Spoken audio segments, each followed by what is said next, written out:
Long వీడియోలో ఈ బ్లౌజ్కి సంబంధించిన కటింగ్ పెట్టాను.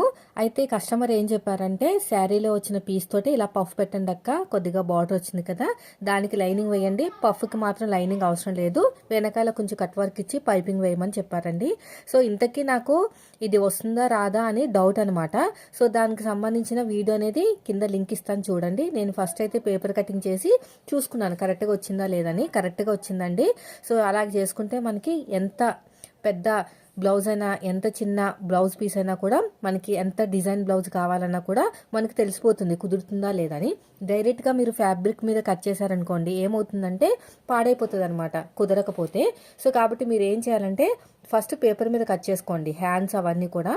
తర్వాత లైనింగ్ క్లాత్ మీద పెట్టకండి, ఒరిజినల్ క్లాత్ మీద పెట్టండి. లైనింగ్ క్లాత్ బయట దొరుకుతుంది కదా, అంతగా సరిపోకపోతే ఒక పావు మీటర్ తెచ్చుకోవచ్చు, కానీ ఒరిజినల్ క్లాత్ సరిపోదు కాబట్టి ఫస్ట్ ఒరిజినల్ క్లాత్ మీద పెట్టుకుని కట్ చేసుకోవాలి.